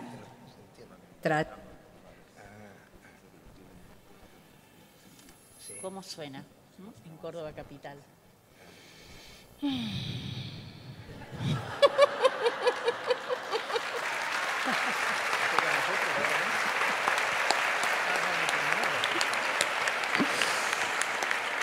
Bueno, en Córdoba capital vamos a tener ye, en Córdoba capital en determinados sociolectos vamos a encontrar el yeísmo, talleres, por ejemplo. En Córdoba capital también vamos a encontrar en la generación entrante todas las diapositivas obviaron los datos estadísticos, las frecuencias por hombres y mujeres por tal o cual edad, pero también vamos a encontrar que está emergiendo esa pronunciación que viene siendo imitada desde la zona del puerto de Buenos Aires, que es ensordecer esa Y. Bueno, voy a intentar nuevamente, así que disculpen si escuchan otra vez Villa Cura Brochero. Esto lo tienen que llamar a Bill Gates, me parece. A ver. No, ahora no funciona nada. ¿Cómo? No está ni siquiera en la computadora. Bueno, entonces, obviamos también en Córdoba aparece en determinadas regiones, algo han escuchado a un informante que tomamos como ejemplo para Tonada, esta asimilación de la R, ¿no? Del dígrafo R, que suena realmente asimilado, perdiendo las vibraciones. Todo eso en la región del noroeste, mientras que jamás vamos a escuchar eso. Cuando ustedes entren a la página y puedan observar el proyecto desglosado y desarrollado, vamos a encontrar que en el sur y en el este eso no pasa, y en parte de los sociolectos de esta ciudad capital. Bueno, ahí hemos vuelto, Tere, no lo vemos acá, pero hemos vuelto bueno. Al yeísmo, que ya lo hemos mencionado recién y lo hemos escuchado ya varias veces. Pasamos entonces a... vamos a obviar porque hemos perdido tiempo, pero podríamos escuchar también toda la expresión de la articulación del dígrafo R y de la letra R. A ver qué tenemos aquí. Bien, también lo vamos a pasar, pero bueno, decíamos que entre las variables que tenían que ver con la expresión de futuridad, pasado, etcétera, bueno, aquí tenemos una cuestión con datos porcentuales, pero avancemos un poquito y leamos algún ejemplo en la próxima diapositiva. Vamos a ver, en donde se está neutralizando, ¿no? En el noroeste no, se mantiene todavía el uso de expresar el pasado cercano al presente con el pretérito perfecto compuesto, pero en esta ciudad capital, por ejemplo, está todo expresado a través del pretérito perfecto simple. Bueno, vamos a leer entonces un ejemplo de ellos, por ejemplo el de Villa de Tulumba. Somos una familia de 9 hermanos y ha habido un momento que no teníamos el recurso para vivir todos. O bien el de Marcos Juárez. Fui a trabajar, estuve haciendo las entrevistas con ustedes, fui a mi casa, comí. ¿Qué comí? Me acuerdo que comí. Estuve mirando series, paseé al perro y comí de vuelta. Esa es parte de los relatos etnográficos, ¿no? De las entrevistas etnográficas. Bueno, avanzamos. ¿Sobre el léxico? ¿Tere? Sí, tenemos aquí.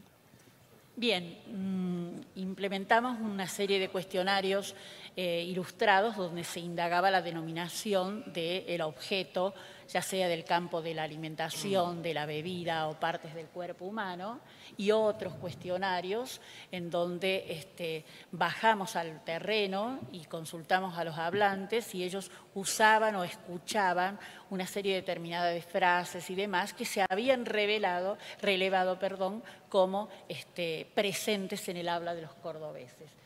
Por razones de tiempo, bueno, en Marcos Juárez, ante esa ilustración de lo que en Córdoba capital decimos criollos y criollitos, en Marcos Juárez lo nombraron mayoritariamente como bizcochitos, bizcochitos de grasa, bizcochos de grasa y algunos criollito y criollitos. En Cura Brochero, en cambio, los nombres que predominan es rasquetas, rasquetita, por ejemplo. Después uno más, bueno, el famoso, aunque ya está muy difundido en la ciudad de Córdoba, ante las preguntas, ese es un tipo de cuestionario aparte, ¿cómo le decís a la bebida que se prepara mezclando coca con Fernet? Bueno, 7030 es una marca, Vladis, un cantante, Fercola, Ferloncho, Fernando Vladis, Fernet, Fernet con coca, Fernuco, etcétera, etcétera. Muy difundidos, es decir, los datos están después diferenciados en gráficos, qué dicen más las mujeres, los hombres, la gente joven, la gente mayor, etcétera. Pasamos entonces al último de las áreas disciplinares, que es fraseología. Dichos y refranes de uso regional. Se han seleccionado solamente estos. Y, para mostrarles, para mostrar aquí.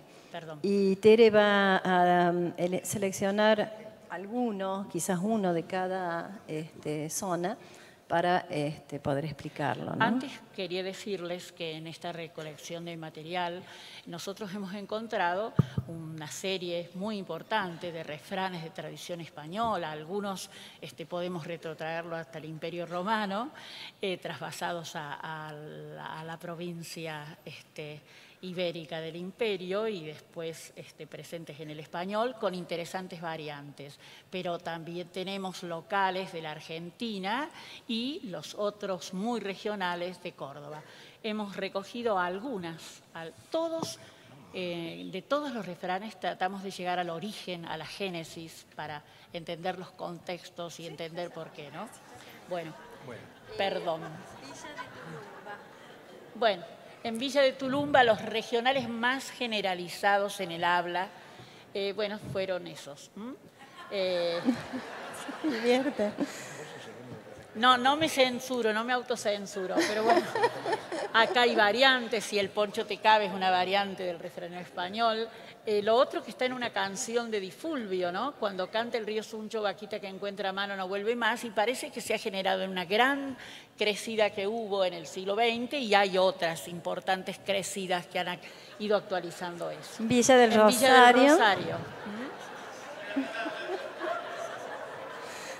Bueno, Tere, elegimos uno. Miren, porque nos están apurando con el tiempo. En el tercero, en Anduma, está presente el aluvión migratorio italiano con sus dialectos y todos, aunque no tengan padres ni abuelos de ascendencia italiana, lo dicen, ¿no? Y el otro, alita de pecho, es muy gracioso. Bien. Marcos Juárez. Bueno, miren ustedes esa variante que parece más perdido que turco en la neblina, que en realidad no es un turco, alude a turca, que quiere decir borracho. Pero bueno, hubo ya en España, digamos, una acomodación fonética. Y tenemos más perdido que Chechi en la soja, que todo el mundo lo dice, aunque se ha originado en una situación trágica. Chechi es un personaje que ha sido muy conocido en esa localidad y que apareció, se perdió en la plantación de soja en este siglo XXI, y apareció muerto, eso es lo trágico. Eso es lo trágico del dicho, y quedó el dicho así transformado. Bueno, en Huinca Renancó, por ejemplo, a volar caichinche. Sí, allí como que no eran tan...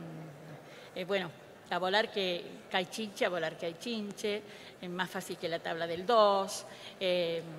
venir con una mano atrás y otra adelante, que es en general en toda la Argentina, pero me perdí de la ciudad de Córdoba, no dije nada todavía. Falta, ahí viene. Y ya abandonamos. Villa Cura Brochero, que también tiene algunos muy particulares, ¿no? Miren, el tomar mate criticando a la gente, a los políticos, a los vecinos, etcétera, y a los lingüistas también, y, por lo menos en estos días.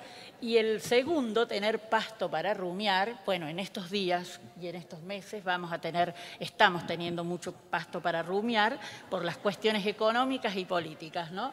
Pero parece ser que lo ha instalado en Cura Brochero, así nos afirmaron muchos, el mismo santo Cura Brochero, ¿no? Pero él se refería a las homilías que comentaba en las misas y después se le daban material para el resto de la semana, por fuera del domingo, conversar. Bien. Y ahora Córdoba. Bueno, por ejemplo,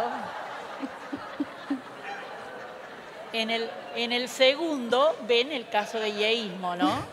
Tomar hasta el agua de los pollos. Y el no tirar manteca al techo. Bueno, no tengo tiempo para comentarlo, en realidad es de la Argentina y parece que el señor que inició esto de tirar manteca al techo era un joven muy adinerado de Buenos Aires y así es de las suyas en algún restaurante de París, ¿no? Bueno, y quedó eso. Vamos a los resultados, entonces. Bien, escuetamente. De los resultados que hemos ido alcanzando, por supuesto que encontramos que realmente el habla de toda la provincia de Córdoba tiene un altísimo grado de homogeneidad. Sin embargo, están presentes en todas las áreas estas notas heterogéneas. Y todas ellas tratamos de describir y al mismo tiempo explicar e inscribir en tendencias del español o no.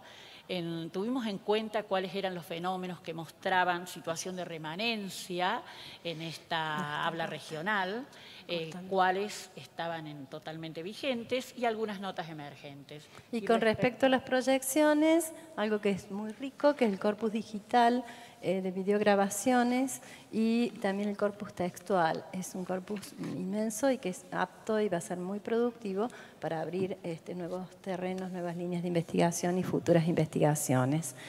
Esperamos continuar con las otras 20 localidades por lo menos, para tratar de lograr ese atlas lingüístico, etnolingüístico de pequeño dominio de esta región central de la Argentina, que creemos que sí, con una parte territorial de San Luis, constituye lo que creía doña Berta Vidal de Mattini, que era una región especial donde había realmente cruces de normas, de tendencias, de imposiciones. Una parte del territorio miró siempre hacia el Alto Perú, otra parte empezó en el siglo XX a imitar las formas que se escuchaban desde Buenos Aires. Bueno, los invitamos para que vean todo el desarrollo metodológico y todos los datos cuantitativos, estadísticos y gráficos que avalan lo que acabamos de exponer tan escuetamente, a que ingresen a la página. Gracias por el Muchas espacio. gracias.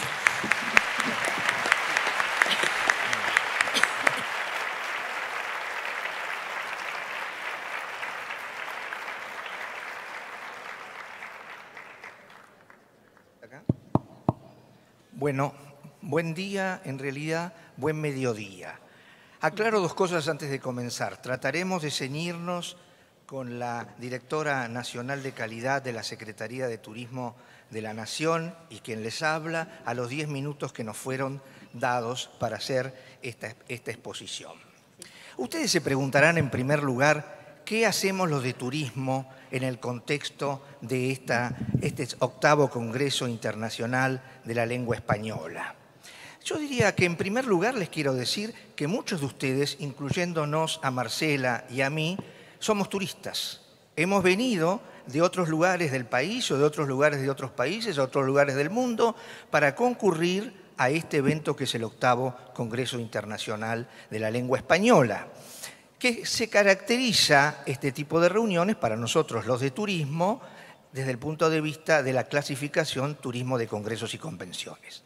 Yo antes de comenzar la ponencia, que va a ser breve, quiero darles algunos datos es decir, como alguien decía en algún momento, avisos parroquiales. ¿Se acuerdan de los avisos parroquiales? Digamos, los que somos de religión católica, ¿no? Primer punto, el turismo receptivo en el mundo, es decir, las personas que se desplazan de su lugar de residencia a otro lugar, a nivel, pasando fronteras, son 1.600 millones de personas. 1.600 millones de personas equivalen a China más Brasil, para decirles un término concreto. El primer país en turismo receptivo del mundo es España. Acaba de batir el año pasado su récord del año anterior, recibe más de 83 millones de turistas. De los turistas de habla hispana, aproximadamente hay 160 millones de turistas de habla hispana que salen de sus fronteras. Y a su vez, les quiero dar un dato argentino, aproximadamente 7 millones de personas llegan a la Argentina. Con lo cual, quiero decir que es un fenómeno, es uno de los grandes fenómenos de la globalización. Es uno de los grandes fenómenos de la globalización, el turismo, y lo que se ha convertido en algo que se llama el turismo de masas. Dicho esto, y en relación con este congreso, fíjense ustedes que nosotros tenemos un idioma común, el español, desde el sur de los Estados Unidos, en el caso americano, desde el sur de los Estados Unidos hasta la Antártida, que nos facilita muchísimo en nuestros desplazamientos, nuestra convivencia, nuestro intercambio de ideas. Y reitero, el turismo es un gran elemento de cultura. Si ustedes van, y último dato que voy a dar, a la cantidad de personas de habla hispana que hay en el mundo, hablamos de 500, 600, yo creo que estamos en los 600, no incluyendo la segunda lengua de habla hispana, y vemos el fenómeno de la globalización del turismo, el número que les di al principio, se dan cuenta que no solamente es a los efectos de nosotros entre nosotros mismos, sino también respecto del mundo. Es decir, la persona que habla español y que sale y va a otro país determinado, pide servicios en idioma español. Y a veces muchos países se preparan del punto de vista turístico entrenando gente o teniendo guías, menúes de restaurantes, una serie de cuestiones para facilitar el desplazamiento turístico. Bueno, yo después de estos avisos parroquiales voy a pasar a la ponencia en forma concreta. Y no vamos a usar acá con Marcela ningún elemento tecnológico para que no nos traicione, ¿eh? El objetivo de la exposición es presentar el tesauro turístico argentino y descubrir resumidamente no solo la naturaleza, metodología y resultados, sino también lo que representa esta herramienta creada y desarrollada desde la Secretaría de Gobierno de Turismo de Argentina junto con la academia que presido y la Cámara Argentina de Turismo, es decir, el tripartito, público, privado y la academia. ¿Qué es un tesauro? Yo creo que la mayoría lo conocen, pero discúlpenme que voy a definirlo. Los tesauros son un listado restringido de términos, es decir, un vocabulario controlado de voces que representan cierto ámbito del saber. ¿Por qué vocabulario controlado? Controlado en cuanto a la temática, ya que deben contemplar términos propios de una actividad, en nuestro caso del acontecer turístico. En este sentido, en pos de mejorar el uso y la calidad de la terminología turística, el Gobierno, es decir, la Secretaría de Gobierno de Turismo de Argentina, hemos desarrollado con los actores que les he citado un tesauro que está a disposición de todas las personas.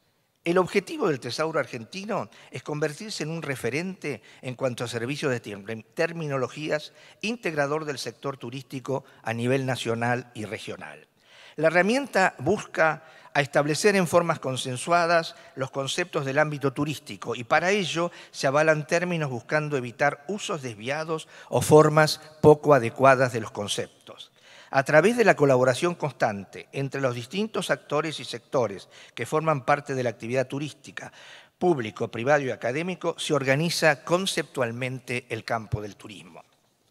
Entendemos que no existe ciencia o área del conocimiento sin una terminología propia, ya que la terminología organizada permite representar el conocimiento, así como también organizar la producción intelectual y gestionar la información, que en este campo es muy importante. En este sentido, nuestro tesauro permite presentar el conocimiento en forma organizada. Es importante destacar que el tesauro turístico argentino ha permitido recuperar diferentes voces que se utilizan para denominar un concepto, buscando normalizar los términos relacionados con el campo de estudio de turismo y así representar los contenidos propios de esta disciplina. A modo de ejemplo, pensemos en el concepto de calidad turística. Observaremos que cada individuo utiliza diversos términos, como ser calidad en turismo, servicios turísticos de calidad, sistema argentino de calidad turística, sistema español de calidad turística, etc. No todos piensan en el concepto calidad turístico con esta forma para expresarlo. Justamente allí donde el tesauro recupera y recopila estas voces alternativas para denominar un concepto. Por eso decimos que es un vocabulario controlado, hay una voz que se oficializa y que por consenso se determina como la preferida, en este caso calidad turística. Y todos los demás términos no se pierden, sino que se recopilan para que cualquier usuario pueda encontrar el concepto que busca. De esta manera, se manifiesta el conocimiento especializado a partir de estructuras terminológicas que permiten presentar el conocimiento en forma organizada. Por eso es importante resaltar que cualquier agente que interviene en la actividad turística, como universidades, instituciones académicas, organismos públicos, organismos de la sociedad civil, prestadores de servicios, pueden participar en esta construcción, con el fin de no dejar afuera ninguna voz que sirva para la organización del conocimiento turístico. En este sentido, el Tesauro Turístico Argentino ofrece un espacio de colaboración abierto y recibe vocabularios controlados o sugerencias precisas. ¿Qué ofrece el Tesauro Turístico Argentino? Finalmente, el Tesauro Turístico ofrece infraestructura, asistencia técnica y metodológica a personas o equipos de trabajo que llevan a cabo microglosarios y quieran alojarlos en la página. Por otro lado, brinda asesoría para la integración del Tesauro Turístico Argentino a todo portal web que quiera incorporarlo con la intención de mejorar los procesos de búsqueda de información. Le dejo la palabra a Marcela. Buenos días.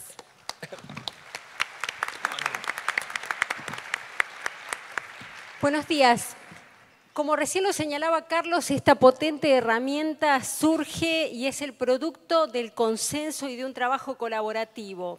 Un trabajo que en materia turística, como lo dice siempre nuestro secretario de Turismo de la Nación, si una hoja se corta de un lado, también se corta del otro, y esa labor tiene que ser sector público, sector privado y sector académico. En especial, este trabajo, mi agradecimiento para Carlos Gutiérrez, presidente de la Academia Argentina de Turismo y todo su equipo, a Marcelo García, secretario de la Cámara Argentina de Turismo y todo su equipo por este trabajo, a Martín Zárate, referente técnico de la Secretaría de Turismo de Nación, que es quienes y son las personas que constantemente llevan adelante esto, porque si no hubiera personas, lamentablemente, esta potente herramienta no podría estar hoy presentándose aquí, ni tener la pretensión de convertirse en un referente, no solo en la escala nacional, sino también en la escala regional. En un mundo dinámico, de permanentes cambios, donde la actividad turística ha tenido esas modificaciones profundas y aceleradas, fundamentalmente en la última década, donde necesitamos poder ubicar conceptualmente todas aquellas cuestiones que tienen que ver con los modos de hacer, de pensar y de sentir de las comunidades locales, y donde lo que es más importante aún es colocar en forma permanente la importancia que tiene para esas comunidades el recibir cada vez a un número mayor de visitantes. ¿Por qué? Porque eso va justamente en colaboración, en contribución a la mejora de la calidad de vida del visitado, el que vive en el lugar, que es el protagonista central de los procesos de desarrollo turístico. En este sentido, nosotros venimos trabajando desde la academia, desde la labor que en las aulas, quienes trabajamos en la formación integral de las personas vinculadas a la actividad turística, tenemos el enorme desafío de poder encontrar conceptualmente y de poder vincular conceptualmente todas aquellas terminologías que nos hacen reconocernos y a la especificidad y a la jerarquización que en la actualidad tiene la actividad turística como tal. En este sentido, nos pusimos un desafío muy grande. Este desafío consideramos que lo estamos cumpliendo. Prueba de ello es esta presentación que hoy estamos haciendo en sociedad. Hemos logrado consensuar más de 2.800 términos. Somos los referentes en la materia a nivel nacional y regional. Varios de nuestros trabajos son utilizados por diversas instituciones educativas, no solo del país, sino también de la región, mediante las cuales se hacen las transferencias a través del área de calidad de turismo de nación. Todas nuestras acciones están guiadas por lo que son los principios de la política de calidad turística de la Secretaría de Turismo de la Nación. En todas estas terminologías y en las dinámicas de trabajo hay principios y hay valores supremos en los cuales basamos el trabajo de cada día. Son la sostenibilidad, la accesibilidad, la excelencia, la innovación y la mejora continua. Eso es lo que nos inspira a continuar trabajando todos los días. Este logro de poder poner en valor y fortalecer la jerarquización de la terminología turística realmente nos alienta y nos genera un espacio para ir por nuevos desafíos. ¿Cuáles son ellos? Continuar transmitiendo esta experiencia de integración entre el sector público, privado y académico para poder replicarla en otros espacios territoriales diferentes de la Argentina y obviamente comenzar a dar nuestros primeros pasos para traducir el tesauro turístico argentino a diferentes idiomas, prueba de la gran necesidad que tenemos como país receptivo a nivel internacional de adaptarnos a esos desafíos. Muchas gracias.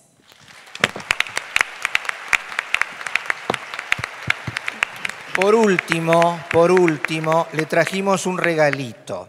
Este señalador que puede formar parte de cualquier libro donde está el logo para poder entrar al tesauro turístico argentino. Estará a disposición a la salida de este panel. Muchas gracias.